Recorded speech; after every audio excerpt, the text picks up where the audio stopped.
Tu n'es qu'une ordure, et mon fils mérite mieux que toi, déclara Vincent, sa voix claquant à travers toute la salle à manger comme une gifle. Je restai figé à la table en acajou, ma fourchette suspendue à mi-chemin de ma bouche, tandis que 23 membres de la famille se tournaient vers moi, stupéfaits, dans un silence total. Le lustre au-dessus projetait des ombres dures sur le visage marqué de Vincent, rendant son mépris encore plus sévère. « Vous avez absolument raison, monsieur. » répondis-je doucement, posant ma fourchette avec un soin délibéré. Ma voix ne tremblait pas, même si mon cœur martelait contre mes côtes. Je repliai ma serviette, la déposai à côté de mon assiette intacte de rôti de bœuf et me levai avec grâce. « Excusez-moi. » Le silence s'étira comme un fil tendu tandis que je prenais mon sac à main posé sur la table d'appoint. Patricia, l'épouse de Vincent, paraissait mortifiée. Le visage de mon mari Isaac avait blanchi, et ses sœurs fixaient leurs assiettes comme si elles étudiaient le motif de la porcelaine. Même le plus jeune des cousins avait cessé de bavarder, sentant l'atmosphère toxique qui avait soudain empoisonné ce qui aurait dû être la célébration des 65 ans de Vincent. « Ruth, attends. » appela Isaac. Mais j'étais déjà en marche, vers la porte d'entrée de l'imposante maison victorienne que Vincent avait achetée 15 ans plus tôt. La même maison que j'avais secrètement aidé à financer grâce à ma société d'investissement. Sans qu'il sache que l'investisseur anonyme qui avait soutenu ses projets immobiliers était assis à sa propre table en franchissant le seuil dans la fraîche soirée d'octobre à Portland, Oregon, je sortis mon téléphone et fis défiler mes contacts jusqu'à trouver le numéro de mon avocate. L'ironie ne m'échappa pas. Vincent avait passé toute la soirée à se vanter de son dernier projet immobilier, un complexe à usage mixte de 15 millions de dollars dont la construction devait débuter lundi prochain. Il n'avait pas la moindre idée que sa belle-fille, cette prétendue ordure sans valeur, était en réalité la principale investisseuse qui alimentait ses rêves. « Bonjour, Patricia. » dis-je lorsque mon avocate décrocha. « C'est Ruth. J'ai besoin que vous rédigiez des avis de retrait pour le projet Morrison Développement. Tous les financements, tous les partenariats, absolument tout. Je veux que cela parte dès demain matin. » Je marquai une pause, observant à travers la fenêtre de la salle à manger Vincent gesticuler violemment, probablement en train d'expliquer à tout le monde pourquoi j'avais mérité son humiliation publique. « Êtes-vous certaine de cela, Ruth? C'est un investissement considérable à retirer. » Me prevent Patricia. Je souris sombrement en montant dans ma tasse-là. Je n'ai jamais été aussi sûre de rien dans ma vie. Vincent Morrison vient de me traiter d'ordure sans valeur devant toute sa famille. Il est temps de lui montrer exactement ce que vaut cette ordure. La satisfaction qui m'envahit était à la fois dangereuse et enivrante. Demain promettait d'être très intéressant. Je m'appelle Ruth Peterson et j'ai 32 ans. Il y a 3 ans, j'ai épousé Isaac Morrison, pensant entrer dans une famille aimante. Au lieu de cela, j'ai découvert que Vincent Morrison, mon beau-père et le dirigeant de Morrison Développement, était l'un des hommes les plus arrogants que j'ai jamais rencontrés. Il possédait plusieurs biens commerciaux à travers Portland et se considérait comme un magnate de l'immobilier, bien que ses projets récents peinaient à aboutir. Jusqu'à ce qu'un investisseur anonyme commence à le soutenir il y a 18 mois. Ce que Vincent ignorait, c'est que ce sauveur anonyme n'était autre que Crystalia Holdings, la société d'investissement que j'avais bâtie de toutes pièces après l'obtention de mon diplôme de commerce. Je m'étais spécialisé dans les investissements stratégiques en immobilier commercial et mon entreprise gérait plus de 50 millions de dollars d'actifs. Lorsque Isaac et moi avons commencé à sortir ensemble, j'ai gardé ma vie professionnelle complètement séparée de notre relation. Isaac savait que je travaillais dans la finance, mais il pensait que je n'étais qu'une simple analyste dans une société quelconque. L'ironie était délicieuse. Vincent ne cessait de me faire la leçon sur la nécessité de trouver un vrai travail et d'apporter quelque chose de concret à la société. Il n'avait pas la moindre idée que l'entreprise de sa belle-fille achetait discrètement des biens en difficulté à travers tout le Nord-Ouest Pacifique, les rénovait et les revendait avec d'importants bénéfices. Plus important encore, il ignorait totalement que lorsque sa propre société de développement se vidait de son argent il y a 2 ans, Castelia Holdings était intervenu comme investisseur anonyme pour le maintenir à flot. L'obsession actuelle de Vincent était le projet Crowne Plaza, un complexe à usage mixte comprenant des condominiums de luxe, des espaces commerciaux et des immeubles de bureaux au centre-ville de Portland. Le projet nécessitait un capital considérable, des permis complexes et des partenariats avec plusieurs entrepreneurs ainsi qu'avec des responsables municipaux.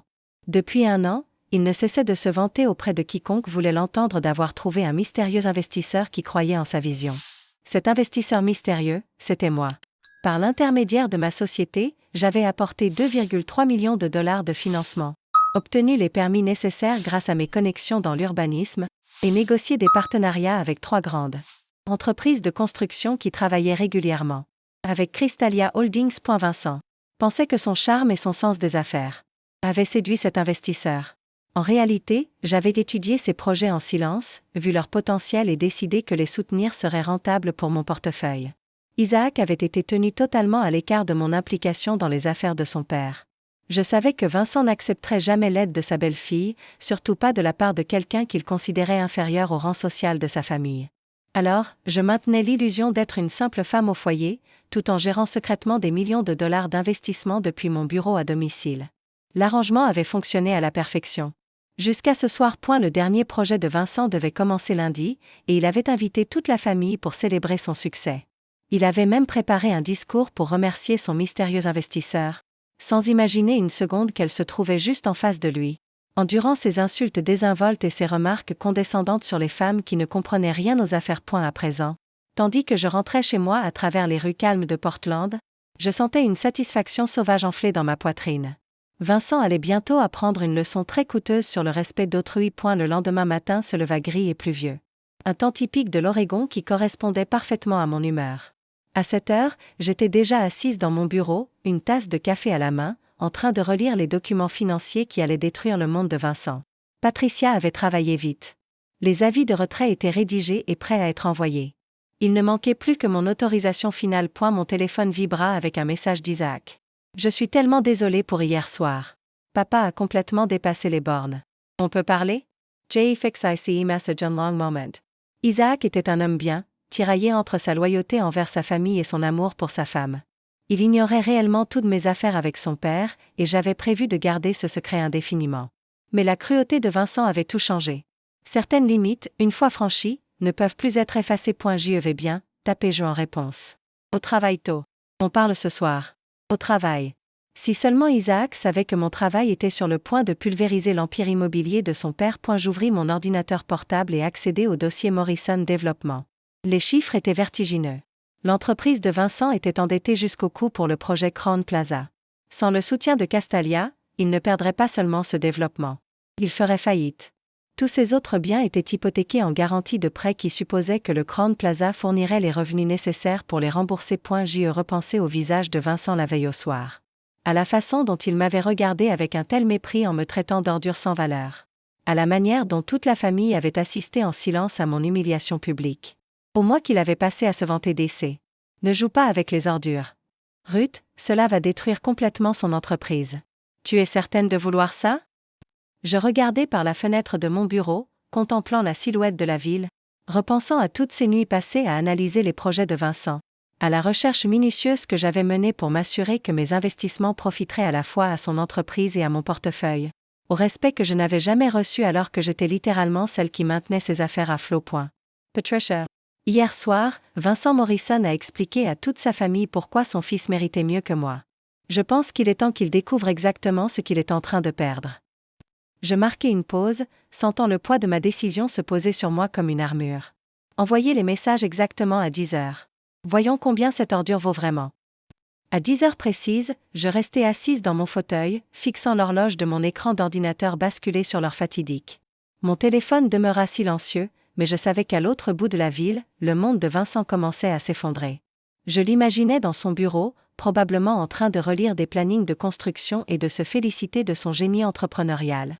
Totalement inconscient que 3 messages dévastateurs venaient d'atterrir dans diverses boîtes de réception à cet instant précis. Mon propre téléphone resta muet pendant exactement 7 minutes. Puis Isaac appela. Ruth. Sa voix était haletante, presque paniquée. Je viens de recevoir le message le plus insensé de ma vie. Il dit, tu es l'investisseur anonyme avec lequel papa travaille. C'est impossible. Ça ne peut pas être vrai. Je me renfonçai dans mon fauteuil en cuir, étrangement calme. Pourquoi est-ce impossible, Isaac? Parce que cet investisseur a mis plus de 2 millions dans les projets de papa. Toi, tu travailles pour une société de finance. Tu ne peux pas avoir autant d'argent. Il fit une pause et j'entendis la circulation en arrière-plan. Ruth, dis-moi que c'est une erreur. Ce n'est pas une erreur. Ma voix resta douce mais ferme. Isaac, je possède Crystalia Holdings. Je dirige ma propre société d'investissement depuis 5 ans. Les projets de développement de ton père font partie de mon portefeuille depuis 18 mois. Le silence s'éternisa au point que je crus l'appel coupé. Enfin, Isaac murmura, tu as soutenu les affaires de papa tout ce temps. Financièrement, oui. J'ai vu le potentiel de ces projets et décidé qu'ils étaient de bons investissements. Ton père n'a jamais su, car j'ai gardé mon implication anonyme à travers ma société. Je pensais que ce serait plus simple ainsi. Bonsang, Ruth. Hier soir, papa n'a pas arrêté de se vanter de son mystérieux investisseur. Il répétait, cette personne a de la vision et comprend le vrai développement de qualité. La voix d'Isaac se brisa légèrement. Il parlait de toi. Tout ce temps, il t'a loué sans le savoir. Je me levai et m'approchai de la fenêtre, regardant la silhouette de Portland. C'est ça, l'ironie, non? Vincent a passé des mois à dire à tout le monde combien son investisseur était brillant et visionnaire, tout en traitant l'épouse de cet investisseur comme une moins que rien au dîner de famille. Ruth, qu'as-tu fait? Ce message parlait d'avis de retrait? Mon téléphone vibra de nouveau. Le nom de Vincent s'afficha point. Isaac, ton père est en train de m'appeler. Je crois qu'il vient de comprendre ce qui s'est passé. Ne décroche pas. S'il te plaît, parlons-en d'abord. Mais j'étais déjà en train de rejeter l'appel de Vincent et d'ouvrir mon ordinateur portable pour vérifier mes mails. Comme prévu, un message affolé de l'avocat de Vincent m'attendait, suivi de 2 autres, envoyés directement par lui. Chacun plus désespéré que le précédent point. Isaac, ton père est sur le point d'apprendre une leçon très coûteuse sur le respect. Le projet Crowne Plaza est mort. Sans mon financement, il ne pourra pas honorer ses prêts. Ses autres biens seront saisis dans les 60 prochains jours. Je marquai une pause, laissant le poids de cette vérité s'imposer. L'ordure qu'il avait humiliée la veille était la seule chose qui empêchait son empire de s'effondrer point. Ruth, c'est mon père. Tu ne peux pas. Je ne peux pas quoi? Continuer à soutenir financièrement un homme qui m'a traité d'ordure sans valeur devant toute ta famille? Continuer à le laisser s'attribuer le mérite de réussite bâtie sur mon argent, alors qu'il me traite comme si je n'existais pas? Ma voix se durcit. Isaac, J. Tam. Mais je refuse d'être insulté et rabaissé par quelqu'un qui vit littéralement de mes investissements. Mon téléphone vibra à nouveau point cette fois, c'était un message de Vincent. Nous devons parler immédiatement. Il y a eu un malentendu. J'ai montré le message à Isaac pendant notre appel vidéo. Il n'y a aucun malentendu, Isaac. Ton père m'a montré exactement ce qu'il pensait de moi. Maintenant, je lui montre exactement ce que je pense de lui. 20 minutes plus tard, la porte de mon bureau s'ouvrit brusquement, sans frapper. Vincent se tenait là, le visage rouge, ses cheveux argentés d'ordinaire impeccables en désordre. Derrière lui, Isaac, mortifié, semblait ne pas savoir où se mettre. J'ai essayé de l'arrêter. Dit-il faiblement. Vincent se précipita jusqu'à mon bureau, les yeux écarquillés par la panique et la rage. C'est impossible. Tu ne peux pas être Crystalia Holdings. C'est une grande société d'investissement. Je fis un geste vers la chaise en face de moi. Asseyez-vous, Vincent. Ou peut-être préférez-vous que je vous appelle Monsieur Morrison, puisque nous faisons apparemment affaire désormais. Il resta debout, ses mains serrant le dossier de la chaise si fort que ses jointures blanchirent. Ruth, il doit y avoir une explication. Tu es une femme au foyer. Tu n'as pas des millions de dollars. J'ouvris mon ordinateur portable et le tournai vers lui, affichant le site de Crystalia Holdings où apparaissait ma photo et ma biographie en pleine page. Vincent, je vous présente Ruth Peterson, directrice générale et fondatrice de Crystalia Holdings. Je gère des portefeuilles d'investissement de plus de 50 millions de dollars depuis que j'ai obtenu mon MBA en finance d'entreprise à la Wharton Business School. Son visage traversa plusieurs nuances de pâleur tandis qu'il fixait l'écran. Ce n'est pas possible. Oh, c'est très réel. Voulez-vous voir les registres d'investissement? Je peux vous montrer exactement où en serait votre entreprise sans mes financements. Je cliquai sur plusieurs tableaux et projections financières. Votre société perdait de l'argent sur chaque projet jusqu'à l'arrivée de Crystalia. C'est nous qui avons fourni le capital, les permis, les relations avec les entrepreneurs et les contacts en urbanisme qui ont rendu vos récents succès possibles. Vincent s'effondra sur la chaise, son arrogance se fissurant enfin. Mais, tu n'as jamais rien dit. Au repas de famille, tu restais assise sans rien dire. Je restais assise et je t'écoutais me faire la leçon sur la nécessité de trouver un vrai travail. Je restais assise pendant que tu me disais que je devais apporter quelque chose de significatif à la société. Je restais assise pendant que tu te vantais de ton sens des affaires et de ton mystérieux investisseur doté d'une si grande vision. Je me penchai en avant. Vincent, je restais assise là à financer ton train de vie pendant que tu me disais que je ne valais rien. Isaac, resté silencieux près de la porte, finit par prendre la parole. Papa, Ruth soutient ton entreprise depuis plus d'1 an. Tous tes succès récents, tous les projets dont tu t'es vanté, tout cela n'a été possible que grâce à son argent. Vincent nous regarda tour à tour, le visage déformé par la confusion et une horreur grandissante. Le projet Crowne Plaza est mort. Dis-je simplement. J'ai retiré tous les financements ce matin. Tes entrepreneurs ont reçu les avis d'annulation il y a 1 heure. Le service d'urbanisme a été informé que Crystalia Holdings ne soutenait plus le projet, ce qui rend tes permis accélérés caducs. Ruth, je t'en supplie, tu ne peux pas faire ça. J'ai des contrats, des engagements. La première pierre est prévue lundi. Je me levai et contournai mon bureau pour me placer face à lui. Vincent, hier soir, tu m'as traité d'ordure sans valeur devant toute ta famille. Tu as déclaré que ton fils méritait mieux que moi.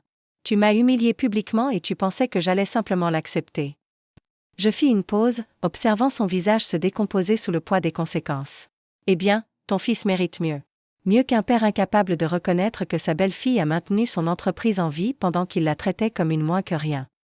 Le téléphone de Vincent se mit à sonner sans arrêt. Ce sont probablement tes autres entrepreneurs, dis-je avec un faux sourire. Les nouvelles circulent vite dans le secteur de la construction quand un projet majeur est annulé. Tu devrais décrocher. Ils voudront savoir quand ils seront payés. Au cours des 3 heures suivantes, le bureau de Vincent devint l'épicentre d'un désastre financier qui se propagea comme une traînée de poudre dans tout le secteur du développement commercial de Portland. Le téléphone de Vincent ne cessait de sonner. Des entrepreneurs exigeaient le paiement de matériaux déjà commandés. Des responsables municipaux questionnaient des demandes de permis. Des locataires potentiels s'informaient sur des baux qui ne pouvaient plus être honorés. Isaac, affalé sur une chaise dans un coin, regardait l'empire de son père s'effondrer en direct. Moi, je restais à mon bureau, répondant calmement aux mails de mes autres clients tandis que Vincent arpentait la pièce frénétiquement, prenant des appels de plus en plus désespérés. Combien ? Lança-t-il dans son téléphone. Non, c'est impossible. Nous avions un échéancier de paiement. Il raccrocha et composa aussitôt un autre numéro. Patricia, c'est Vincent Morrison. J'ai besoin de connaître mes options légales pour forcer un investisseur à honorer ses engagements. Je levai les yeux de mon ordinateur. Vincent, tu devrais t'épargner des frais d'avocat. Mes contrats avec Morrison Développement incluent des clauses de retrait standard. Tout ce que j'ai fait ce matin est parfaitement légal. Il s'arrêta net et me fixa avec une haine à peine voilée. Tu as prémédité ça. Tu y pensais depuis des mois. En réalité, j'avais prévu de poursuivre notre collaboration indéfiniment. Tes projets étaient rentables et je croyais en leur potentiel. Je refermai mon ordinateur et le fixai directement. Vincent, j'ai seulement pris la décision de retirer mon soutien hier soir, à exactement 22h07. Qu'est-ce qui s'est passé à 22h07 ? C'est l'instant où tu as terminé d'expliquer à toute ta famille pourquoi j'étais une ordure sans valeur et pourquoi ton fils méritait mieux que moi. C'est là que j'ai compris que continuer à soutenir quelqu'un qui me méprisait autant relevait d'une très mauvaise affaire. Isaac parla enfin depuis son coin. Papa, comprends-tu ce que tu as fait ? Ruth n'était pas un simple investisseur anonyme. C'était la famille. Elle soutenait tes rêves alors que tu la traitais comme si elle n'était rien. Le téléphone de Vincent sonna à nouveau. Cette fois, son visage devint livide en répondant. Comment ça ? Procédure de saisie. J'ai 60 jours pour régulariser le défaut ? Il écouta plusieurs minutes, puis raccrocha lentement. Ton prêteur principal ? Demandai-je. Il hocha la tête, hébété. Morrison Développement avait utilisé le projet Crowne Plaza comme garantie pour des prêts sur 3 autres propriétés. Sans ce projet, la banque rappelle immédiatement tous les prêts. Je ressentis une brève lueur de pitié, vite étouffée en repensant à l'expression de dégoût qu'il avait eue en me traitant d'ordure. Vincent, la structure financière de ton entreprise reposait sur l'hypothèse que mon investissement durerait à long terme. Quand on enlève les fondations, tout l'édifice s'écroule. Ruth, J.E.T. Pre. Je vais m'excuser auprès de la famille. Je vais arranger ça. Tu vas t'excuser parce que ton entreprise est en train de couler, pas parce que tu me respectes réellement. Ce n'est pas la même chose. Je me levai et rassemblai mes affaires. Vincent, tu as passé des mois à dire que ton mystérieux investisseur était brillant, visionnaire, et qu'il comprenait le développement de qualité. Tu louais ses instincts et ses compétences financières. Jamais tu n'as envisagé que la femme que tu traitais d'ordure au repas de famille pouvait être cette même personne. Je marchai vers la porte, puis me retournai. Au fait, tu devrais savoir que me retirer des projets Morrison libère un capital considérable pour d'autres investissements. J'ai rendez-vous la semaine prochaine avec 3 nouvelles sociétés de développement. Le marché immobilier commercial de Portland est en plein essor et il y a beaucoup de promoteurs qui savent reconnaître la valeur de traiter leurs investisseurs avec respect. Le téléphone de Vincent sonnait encore quand je quittai son bureau. Isaac sur mes talons. 2 semaines plus tard, j'étais assise dans mon café préféré du centre-ville, lisant la une du Portland Business Journal consacrée à l'effondrement spectaculaire de Morrison Développement. Le titre annonçait « Un promoteur local dépose le bilan après le retrait de son mystérieux investisseur ». L'article détaillait comment l'entreprise de Vincent était passée de l'étoile montante de Portland à la ruine financière totale en seulement 14 jours. Isaac se glissa sur la chaise en face de moi, l'air épuisé mais soulagé. Le dépôt de bilan est officiel. Papa a tout perdu. L'immeuble de bureau, les biens locatifs, même la maison. Comment le prend-il? Mal. Il continue d'affirmer qu'il s'agit d'un malentendu et que tu reviendras une fois que tu auras fait passer ton message. Isaac secoua la tête. Il ne comprend toujours pas vraiment ce qui s'est passé. Hier, il m'a demandé si je pouvais te convaincre de prendre un café avec lui, pour qu'il t'explique pourquoi la famille a besoin que tu reconsidères ta décision. Je faillis m'étrangler avec mon latte.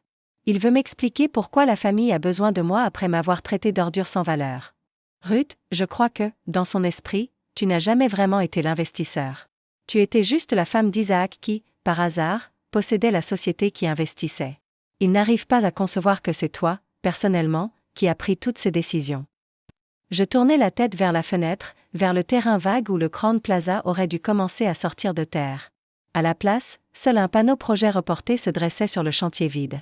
3 autres sociétés de développement m'avaient déjà contacté pour de potentielles collaborations sur des projets similaires. L'échec de Vincent était devenu mon opportunité. Isaac, ton père m'a traité d'ordure sans valeur devant 23 membres de la famille. Puis, quand son entreprise a commencé à s'effondrer, il a attendu de moi que je mette mes sentiments de côté pour continuer à financer ses rêves, sous prétexte que la famille avait besoin de moi. Est-ce que cela ressemble au comportement de quelqu'un qui me respecte en tant que personne, ou de quelqu'un qui veut simplement accéder à mon argent? Isaac resta silencieux un long moment. La famille commence à comprendre ce qui s'est vraiment passé. Patricia m'a appelé hier pour s'excuser. Elle a dit qu'elle n'avait aucune idée que tu étais l'investisseur que papa louait sans cesse. Je souris sombrement. Vincent aura tout le temps de réfléchir au respect, désormais.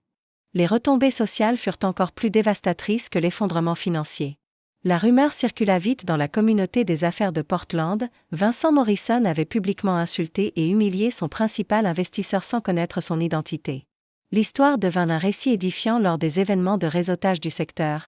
Un exemple parfait montrant pourquoi traiter tout le monde avec respect n'était pas seulement moralement juste, mais aussi du bon sens en affaires. Plusieurs partenaires potentiels qui envisageaient des collaborations futures avec Vincent se retirèrent discrètement. Personne ne voulait travailler avec un homme qui avait démontré un si spectaculaire manque de jugement. Le fait qu'il ait traité sa propre belle-fille d'ordure sans valeur alors qu'elle finançait secrètement toute son opération le faisait apparaître à la fois cruel et incompétent. Ses tentatives de rebâtir furent systématiquement entravées par sa réputation. Chaque réunion commençait par des questions embarrassantes sur l'affaire Crystalia Holdings.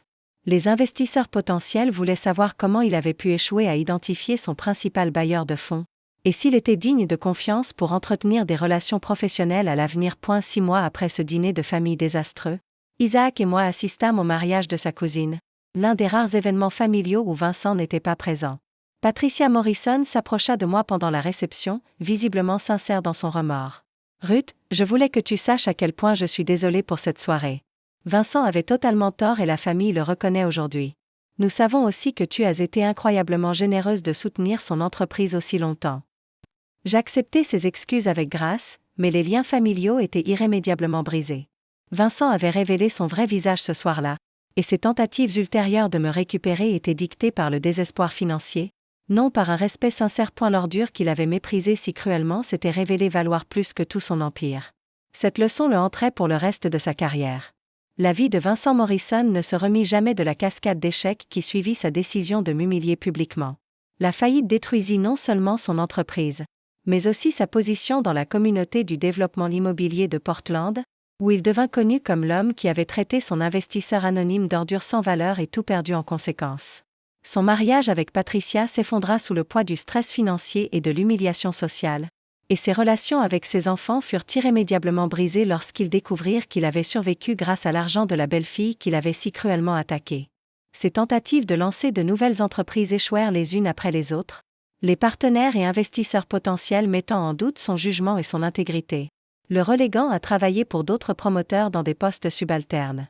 Une chute humiliante pour un homme qui avait autrefois possédé de multiples biens et inspiré le respect dans toute la ville. Son isolement s'accentua à mesure que ses anciens amis et associés s'éloignaient de la parabole vivante qu'il était devenu. Alors que je signai les contrats de ma dernière acquisition, un immeuble de bureaux en centre-ville destiné à accueillir 3 jeunes entreprises technologiques en pleine croissance, Je réfléchissais à la façon dont la cruauté de Vincent m'avait finalement libéré de l'obligation de soutenir quelqu'un qui confondait ma générosité avec de la faiblesse. Et la revanche avait été parfaite.